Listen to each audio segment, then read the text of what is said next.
For the first question, we have a question from someone who wants to remain anonymous, but she wants to know.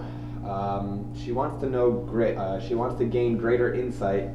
This is a topic we've spoken about many times, but she wants to gain greater insight into the reason why her soul had to journey in the journey of a convert. What is the why? Why did she have to go from such a faraway place to reconnect? Why is she so preoccupied? Why was she so preoccupied with the burning question about religion and faith that led her to the conversion?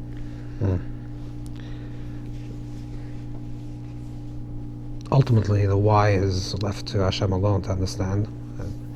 But on some level, what we could understand on this process is as follows.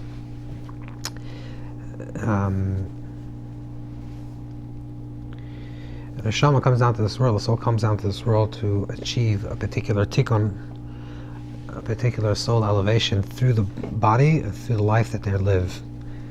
And everything that a person has in their physical realm, the body they have, the genes they have, the environment they're born into, the culture that they're in, the time period in history when they're born, this is all conducive.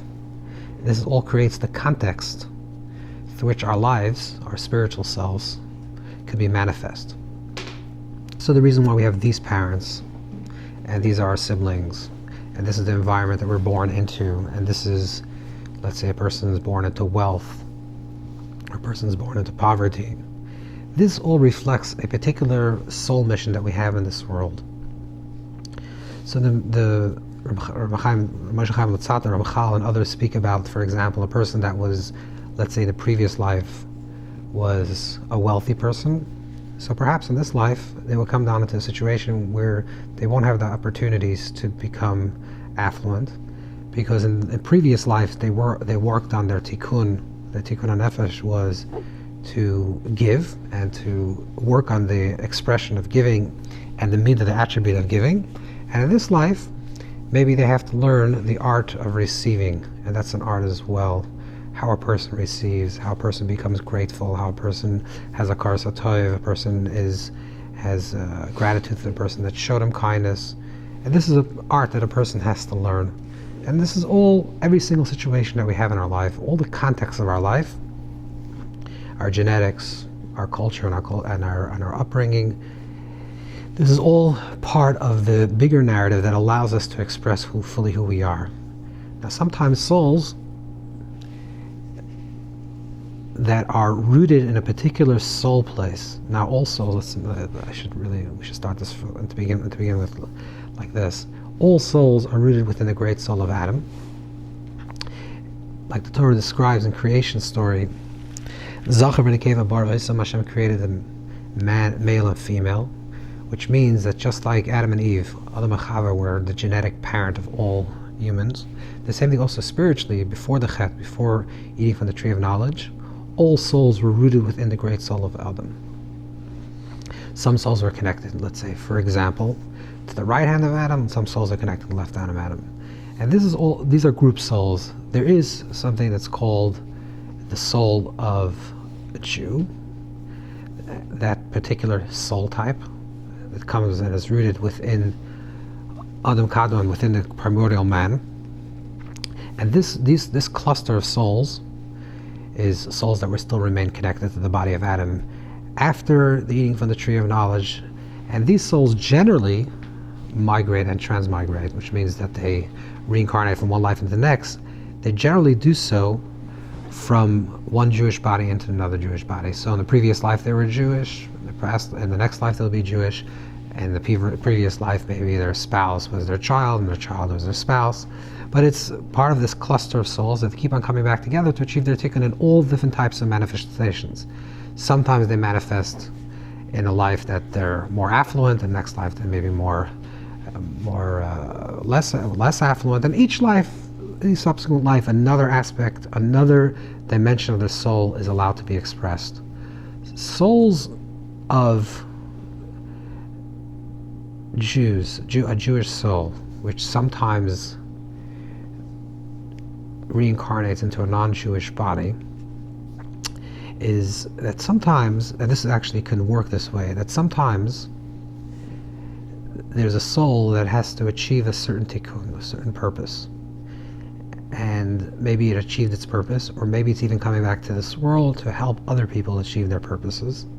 This soul sometimes will enter into a non-Jewish body, and the purpose of the soul entering the non-Jewish body is for this soul to find itself, to recognize what its true spiritual constitution is and what it really is on a very deep level, and through that to reveal the aspect that they're connected on a cellular level, they're connected to the Jewish people. And this is what a convert is. A convert is somebody that has a Jewish soul that was reincarnated into a non-Jewish body for a certain period of time, and then in the process of conversion, they're returning their soul back into the people of Israel.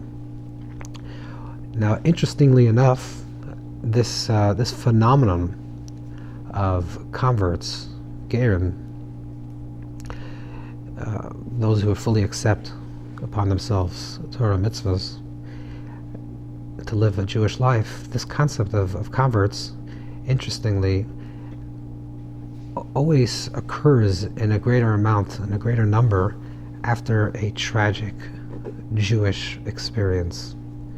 Many times in history, after there was maybe the expulsion of Spain, or after pogroms, there seems to be a higher number of souls that are entered into non-Jewish bodies, who then return back and become Jewish and live Jewishly openly, where their pnimius, their internal life, is reflected also in their chitzonius, in their external life. And this is certainly true after the Holocaust. That after the great tragedy, where a third of the Jewish people were massacred, Rahman al-Islam, we see that there's a resurgence, and there's a lot of people that are much more than in the past who are going through the process of halachic conversion. And it's possible that these are souls that entered into non-Jewish bodies for the purpose of returning back to the Jewish people, to give a certain level of comfort, and also not to carry drama in their genes. What I mean is as follows: people that are genetically born to Jewish parents and have a Jewish soul, that maybe they didn't go through the Holocaust, they didn't go through this terrible travesty, but maybe their parents and their grandparents did. There's something on a physiological level that we carry trauma in our bodies, and because collectively we went through a very traumatic experience, we carry this in our cells, this tremendous amount of trauma. And Hashem, we could say, gave us the schus, and gave us the gift that when converts, which means our Jewish souls in their past lives, lived for a certain period of time in non-Jewish bodies, and physically they don't carry that same trauma in the bodies, when they re-enter and become part of Klal Yisrael again, they become part of the people of Israel, that's very healing. That's on a physiological level, it's very healing, and it brings a lot of comfort for the people, and it actually allows Klal Yisrael to be healed on a physical level. So I think it's very interesting that we do find a lot of converts after the war and in this time period, and I think it's a sign of that we have a kind Father in heaven that's allowing this process to be healed in a very interesting way, through the return of Jewish souls in past lives, returning now into non-Jewish bodies, not carrying the trauma, and then returning back into the Jewish fold. So I think that can give us some understanding of what this process is and why it happened. We have another question from someone, and they want to know, how can they embody the attribute of humility and gratitude? They look around and they see a world that's pretty much, in order to gain what's known as success in the world, you pretty much need to not have these traits of humility and gratitude. And they want to know, what are the steps of working on those two traits? I think the fundamental thing that a person should do to cultivate some level of humility and gratitude is a practice that we all do in the morning. When a person wakes up in the morning, to say Moedani, to thank Hashem for the life that He's given us. This is a very important practice. There's different versions of this practice, of exactly the liturgy of how we say this, but essentially the practice is Moed Ani Lefanecha, that I thank you humbly, the Master of the universe, for returning the soul into my body. The thoughts that a person has immediately upon awakening, certainly the words that a person speaks of, and even more so with regards to the actions they do, that influences the entire day. That's like sort of the template through which the entire day evolves. So we have to make sure that the morning, which is right before we wake up in the morning, the first thing we do upon awakening, opening our eyes, the first thing we do is we become grateful. That's the recognition that Hashem gave us another day, that Hashem believes in us, that Hashem believes that we deserve another day, and that we have something to achieve in this world, to become grateful and thankful to Hashem for the gift of life.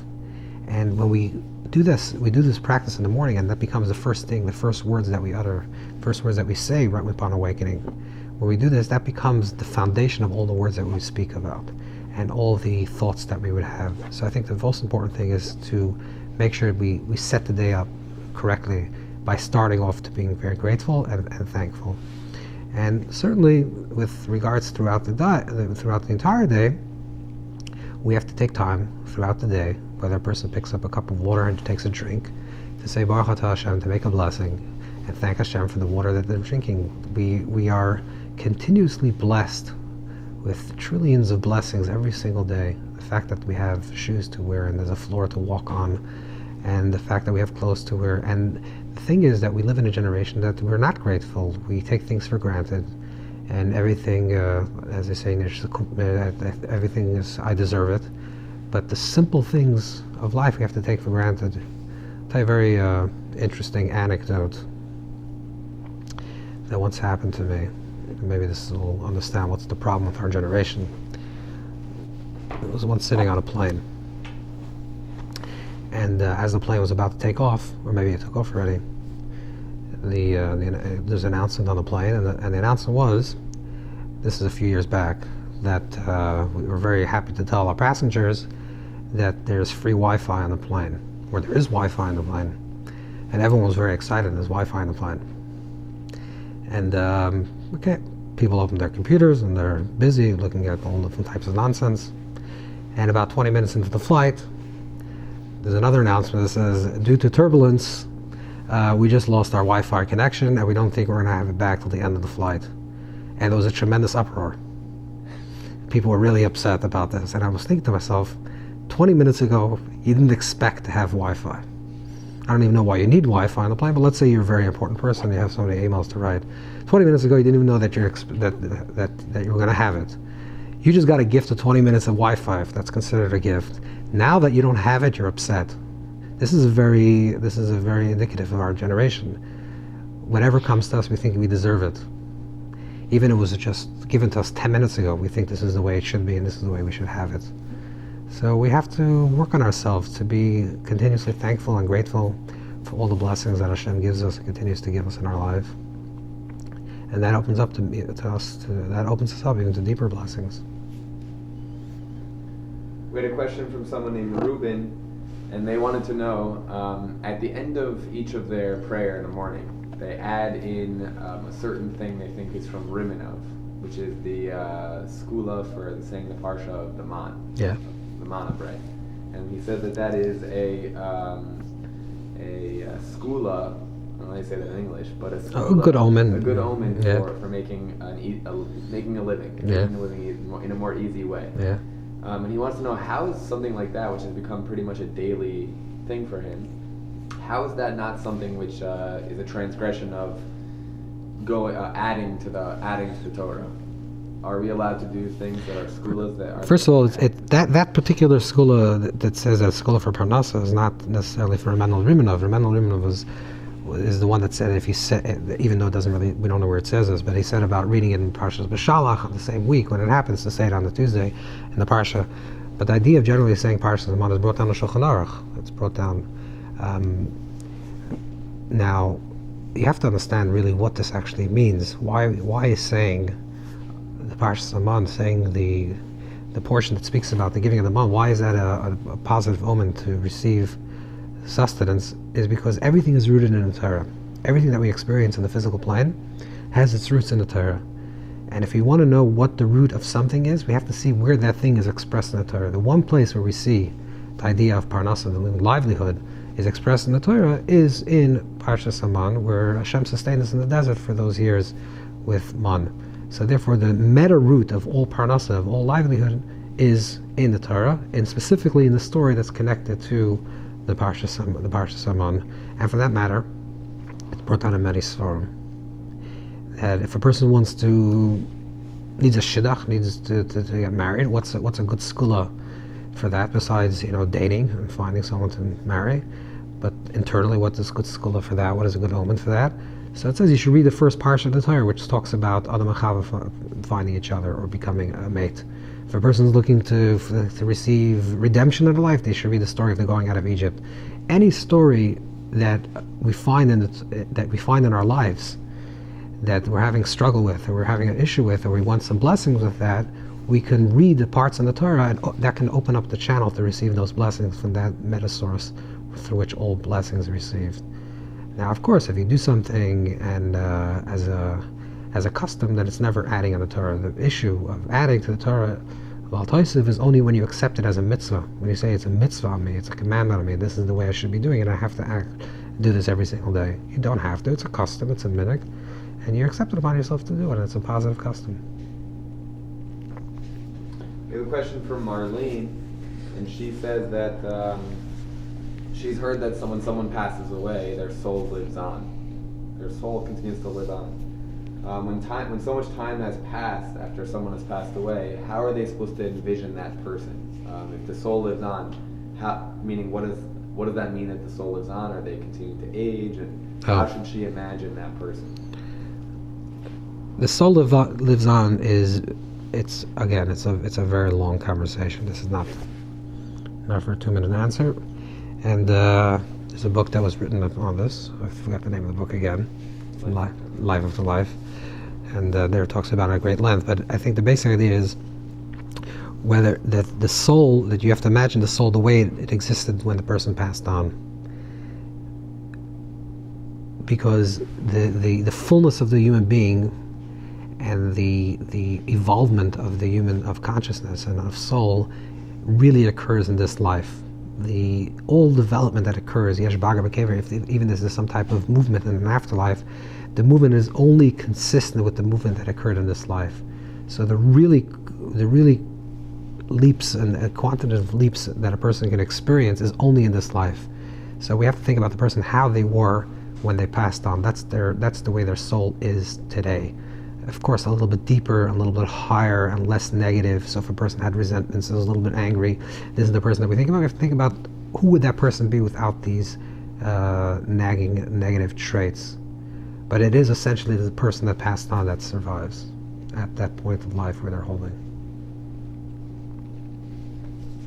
We have a question from our friend named Elliot, and he says that based on the Zohar, it seems that the Jews would never have become subjugated by the Egyptians if they hadn't eaten from the bread that, as he says here, they ate of the bread of a stingy person, and the stingy person had a seemingly a bad eye, a narrow-eyed person. And he wants to know, how do we make sure that this doesn't happen in daily life? When you go to someone's house, if they serve you food, how do you know they're not stingy? If you go to a simcha, how do you know they didn't just put on a big show just to try to make a show out of it, but when you're taking something they become, harsh about it? How do you protect yourself from a stingy person? Listen, it's just instead of talking about the negative, you also have to talk about the positive. It says that receiving from a tzaddik or someone that's a righteous person brings blessing. That if we receive things from a positive person to receive blessings, of course it's the opposite is also true.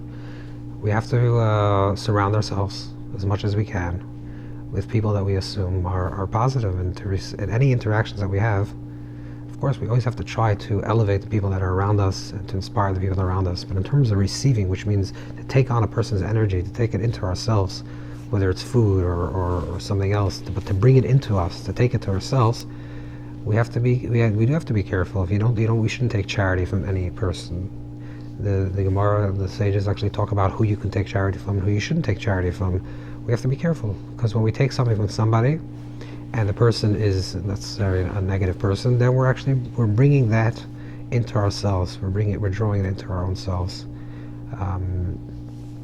Of course, you can't tell, and no one. It's Hashem Yer Levav. Hashem only knows what's going on in a person's heart. But we have to try to surround ourselves with people that, and certainly when we take from others, we should take from people. We have to be careful. That's simple. We have to make sure that we do it carefully. If you don't know, don't take. We have a question that came in from someone before, and they want to know. They've seen different people wash for bread in different ways. Some people wash twice on one end, some people wash 3 times. Yeah. What's the difference and why? No, there's different customs of exactly how many times to wash their hands. Even according to Jewish law, there's different customs. The basic idea of the hand washing is really one, just to wash the hands off.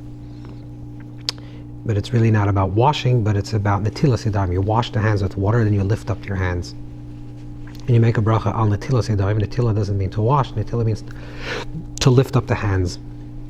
Because the idea is that the Yadam Askani Yasem, the person's hands, if we're not conscious and we're not careful, goes into different directions and touches different things that necessarily are maybe connected to something that's dirty, or maybe something that's even impure. And impure represents as anything that's connected to some form of death, some form of opposite of life. And the idea of Netilas Yadayim is to wash your hands with water. Water represents that which is primordial. In the beginning of the creation, where it talks about the creation of the world, even before the creation of fire, of light, there is water. There's already water. Water represents this undifferentiated quality. Water doesn't have a texture, it doesn't have a form. It's blitzura, it doesn't have a form. It only takes on form when it's in a particular vessel. So it represents the state of unity. The 5 fingers represent separation. That's the way we interact with the world, through the world of separations. That's why there's 5 senses that correspond to the 5 fingers. The 5 fingers correspond to the 5 senses. And we wash our hands with water 1 time, and then we lift the hands upward, which is the idea that we're lifting our hands to the place of our moichin, to the place of our intelligence, to the place of our das, of awareness. That's the process of washing. So it really is washing 1 time the hand, pouring water 1 time over the hand. But because you poured water 1 time over your hand, and your hands were possibly considered tumah, that there was some type of impurity, which is another conversation what that actually means. But let's say your hands were in a form of impurity, or just even involved in this world, in the world of separation. You want to now cleanse your hands and enter into a higher state, so that since you washed it 1 time, it's possible that some of the water is still on your hand, even though you washed your hand. Your hand doesn't become dry automatically. So therefore, the idea is to wash it a 2nd time, to get rid of that first water that may have touched the hand that's tumah. So that's the basic idea, is to wash twice. You wash once to get rid of the tumah, of the impurity, and another time to get rid of the water that gets rid of the water that may have touched the impurity. And then there's another custom to go already 3 or 4, which is like to wash that water, to touch that water, to touch that water, to really make sure that your hands are completely cleansed and purified. So those are different customs.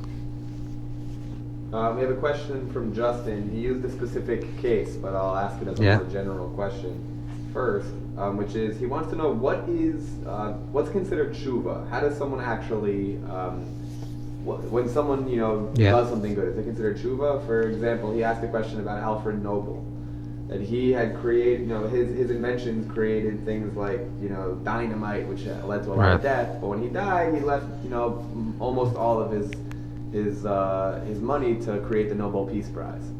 So is something like that considered Teshuvah? What's the parameters of Teshuvah?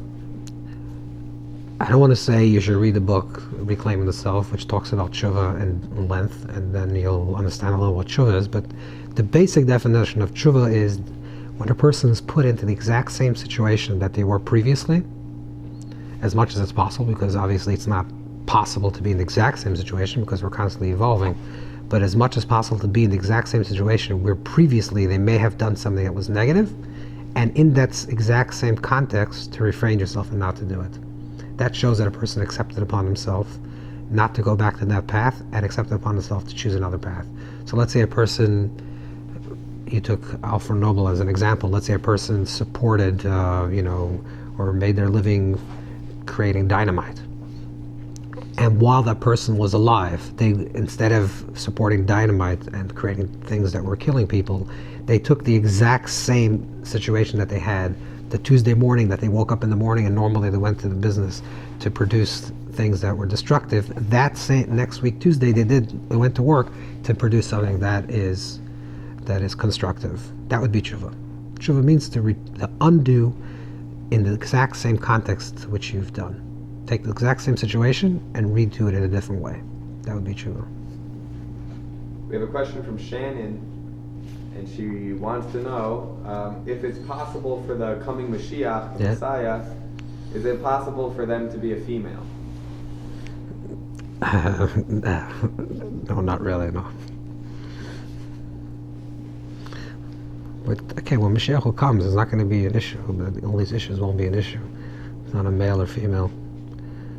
There'll come a time when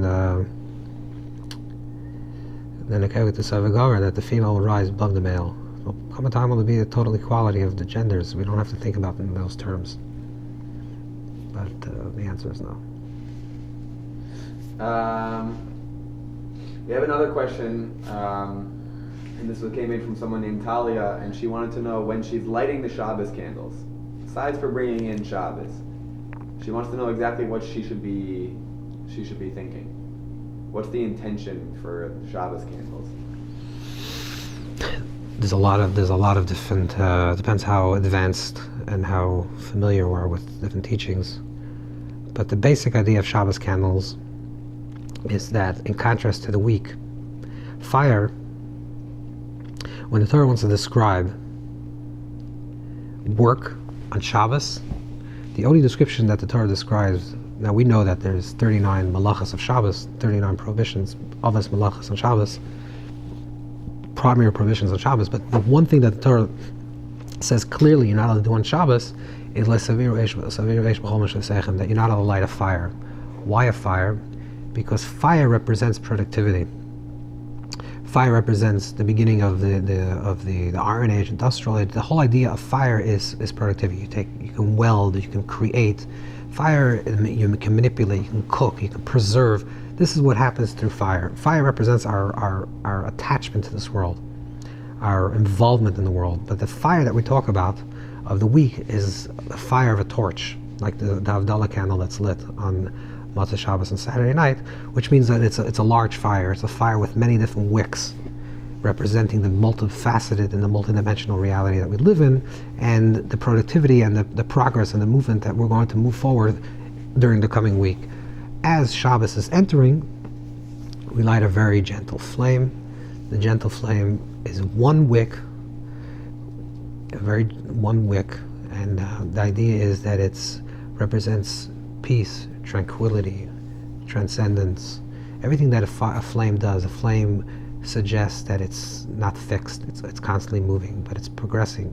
And where is it progressing? It's moving upwards, higher. It's always leaping forward, leaping upwards. This is what we do on Shabbos. On Shabbos, we light this one gentle flame that illuminates the home, and we say, now we're going to transcend. We're going to be like the flame, to enter into a higher dimension, enter into a very quiet, gentle space. The difference between lighting a torch and lighting a single candle is a torch makes a lot of noise, and a single candle is very peaceful. We're going to enter into this harmony, in this peaceful state of Shabbos. That's how we usher into Shabbos from this flame.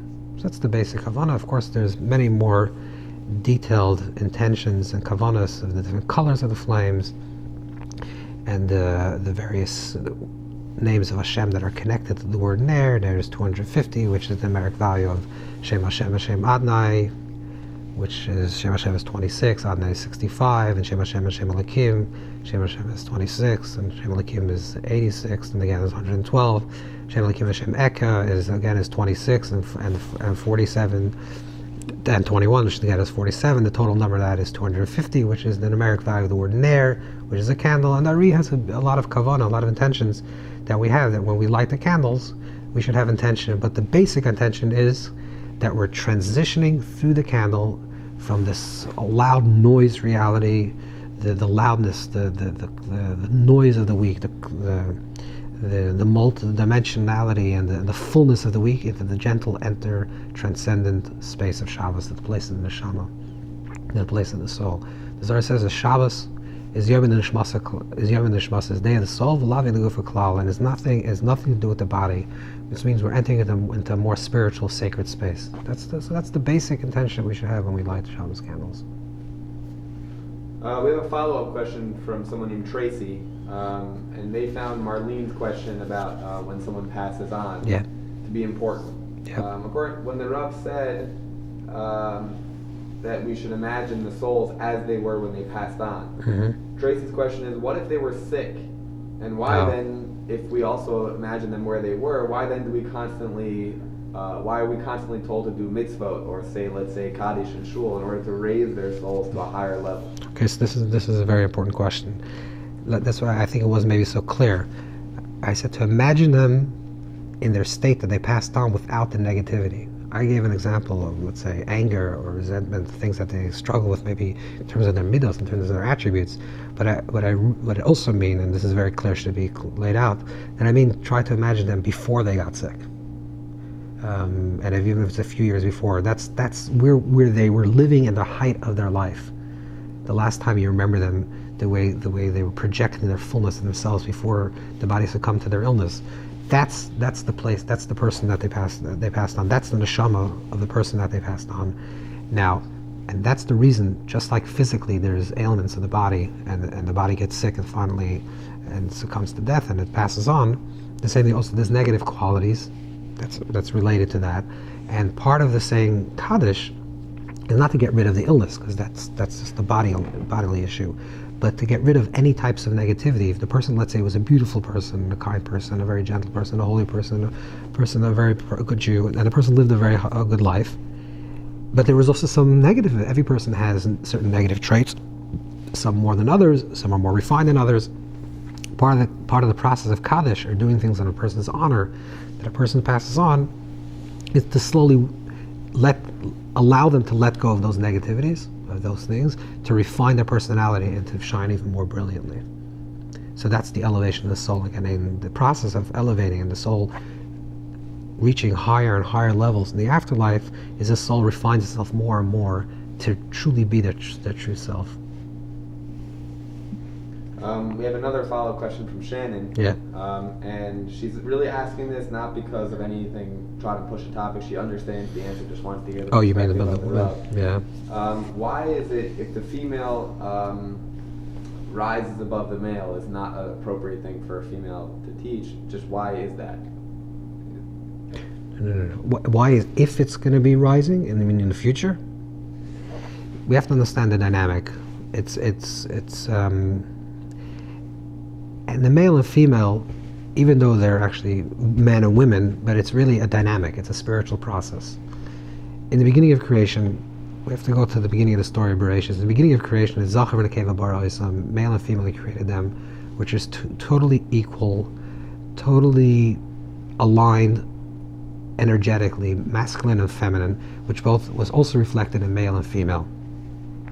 Since that period of time, there was damage done to the creation, as it were, and there became an imbalance. Because of the imbalance, it became a masculine world, and the feminine and the masculine, as the man, became the more dominant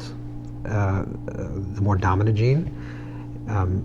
We're not talking about spiritually, we're talking about it like physically, the way it's manifests. And men were warriors or kings or power. That was a man issue, and the woman was subordinate in that context, and the woman was the embodiment of the feminine issue. We have to get to a point where we go back to Gan Eden. We have to get to a point where we return back, which is the time of Mashiach, which will return back to the paradise, back to a state where they'll become again a joint between Kudsha B'richu and Shechinte in Kabbalistic language, between the Kudsha B'richu, the transcendent, and the Shekhinah, the divine presence, the immediate divine presence, which is also the masculine and feminine. This is the undoing of the curse of Chava, and this is a process. And this is stages that we can't force a process. We have to move forward in the process. We have to evolve in the process. We have to be conscious that it is evolving, and to do everything in our power to help it move forward. That's part of the age that we live in, to get to that messianic time, to get to the Mashiach point, where we'll return back into the Garden of Eden. But until we get to that point, there's still something that hasn't been repaired, and in that not repaired state, it's a masculine and not the feminine. And eventually the feminine will rise and become completely equal to the masculine, as Adam and Chava were in the Garden of Eden. I hope that makes it a little more clear. We have a question from our friend named Rachel, and she wants to know, when a person passes away, will they be with their spouse in Shemayim as well? What about other family members? The Zohar actually says that one of the greatest joys for a soul after they pass on is to return back to their family members. And basically the idea is that souls that reincarnate in this life, which means people that are genetically related to each other and also socially related to each other, people that are part of the same community, part of the same people, certainly part of the same family, these souls gravitate towards each other on a physical level because spiritually these souls are actually connected.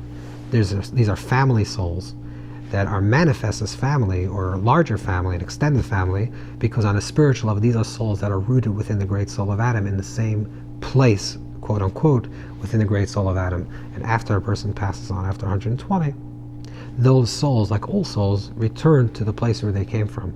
So if a soul from the right hand of Adam goes back to the soul, to the place where in the right hand of Adam, so to speak, sort of recreating the puzzle of life, the puzzle of Adam Kadmon, of the primordial man that was broken apart to the Chet Sadas. And so originally it was one body, then it broke down to many different shards and pieces, which became sparks of different souls. The soul has to return and to create back the puzzle, so to speak, to return back to the oneness, to the unity of everything. And the soul being returned goes back to that part within the puzzle. So therefore, souls will reconnect with the people that they were connected to in this life, absolutely. And according to the Zohar, this is one of the joys that the soul receives after it passes on. We have a question from our friend named Nachi, and they want to know, why did King Shaul order King David to collect 100 men's foreskins in battle, and why did he seemingly disobey the order and he gives 200? Did he look in the Rashi? It's like, that's a question. You have to look in Rashi. That's basically a question.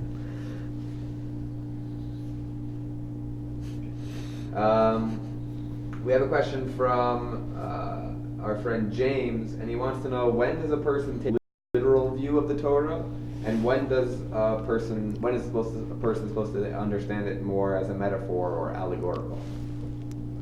It's not when and when, it's always both.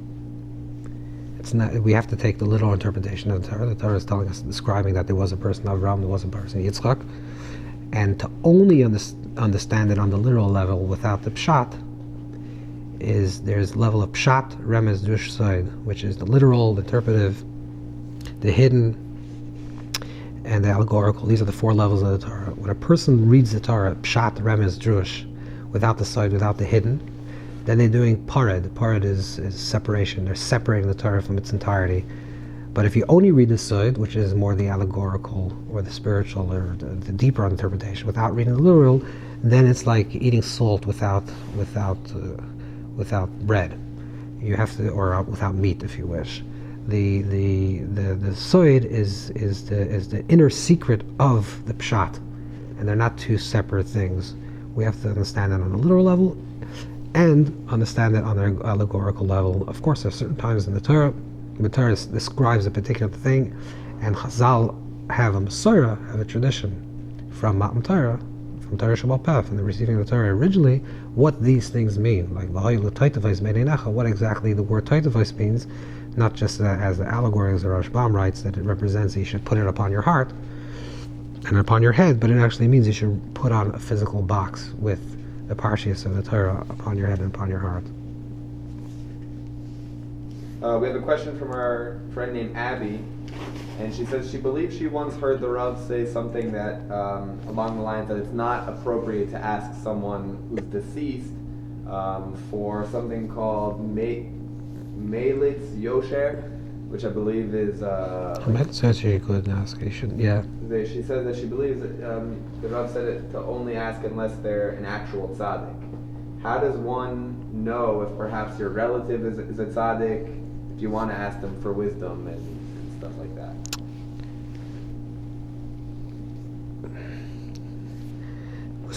If you think somebody is a tzaddik, even after they passed on, they probably are a tzaddik. Doesn't mean they're a tzaddik gamor.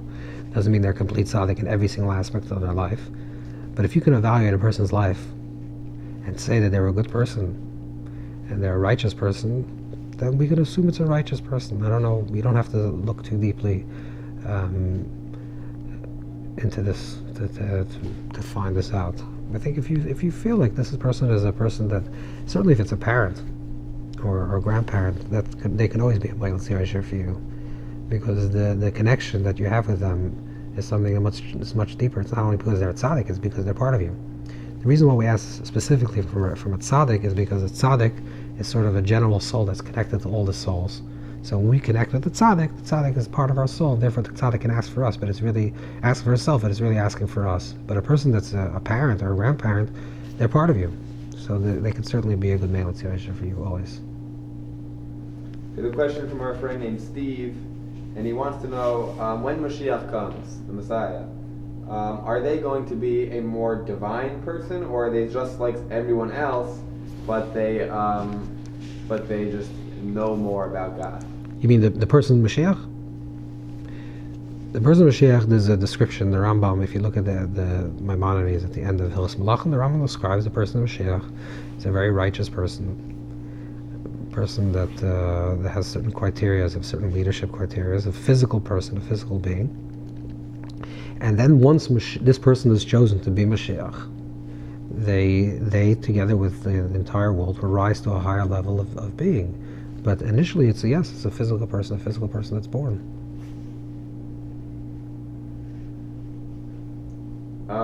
We have a question from our friend named Adam, and he wants to know that when he's waiting for Mashiach, it says that everyone must believe that Mashiach is coming every day. Yeah.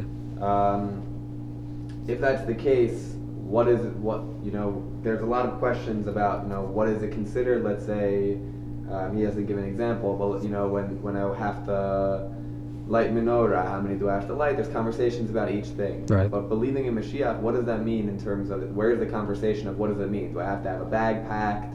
Or what does it mean to believe that Mashiach is coming? There were tzaddikim that actually had their bags packed for Mashiach.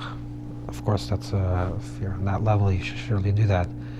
But the belief that the world can be redeemed at any moment, you have to be a mitzapah Yeshua. You have to hope. You have to live with this hope that the world can change in one moment. This is what is demanded of Jews to believe in, to not get caught up in the status quo of what the world looks like and the way it is. But we're maminim. We always believe that in 1 second, Yeshua Hashem Karafai, in 1 second the whole world can turn around, and everything can be flipped on its head, and things can turn out to be wonderful and perfect, and the world will be in a perfect state. This is the way we have to live our lives, to not get stuck. This is the main idea, to not get stuck in the world as is, to not get stuck in maybe a depressing understanding of life, or your narrow understanding of life, and because of that you see things in a very troubling way. But to say that Hashem is Yeshua, the salvation of Hashem could be in one moment. Simultaneously, a person has to also live in this world. And to live in this world, in the present world, means you have to do things that are presently. A person has to go, if a person has a family, you have to go get a job. You can't say, Mashiach is going to come tomorrow and I don't need a job. You have to go find a job. You have to do everything. You have to live your life as if there's no Mashiach, so to speak, and you have to believe in Mashiach, and that's the paradox of life. Because it's not one or the other, it's both. Because when you just live in the life in the present, you're doing the things you have to do, then you're just seeing the way it is now. But we don't believe only in the way it is now. We believe in the way it could become in the future. If you just believe in the future, then you're not living in the now. If you're just living in the now, you're not living in the future. Somehow we have to live in the present. That also includes the future and the eternal moment of the present. And that's really the avoid. That's the work that a person has to live totally fully in the present, with the total awareness of the present, how it's unfolding into the future. We have a question from Miriam, and she wants to know, based on what the Rav said about being Maliyat Yasher from someone who passed away, does a person have to wait till the end of the first yurtzeit in order to ask for this type of advice from someone? Whether that's Military is not advice. It's merely to help the person, not necessarily advice. But it depends also if it's a parent or not. Generally, if it's a parent, there's a custom not to visit the parent, at least for the first year. It's a very strict custom. And the idea of that is because the soul has to slowly elevate itself out of this physical plane into a more spiritual realm. And if children keep on being present physically, where the body was interred after the person passed on, they're sort of holding the soul, not allowing it to enter into its full spiritual potential. But after a year, then it's certainly okay. And if it's not a parent, then it's different. But it's different. Okay, thank you everyone very much for joining the live question answers. Please everyone stay tuned. In another couple of minutes we will be having a Parsha Shir on this coming up week's Parsha.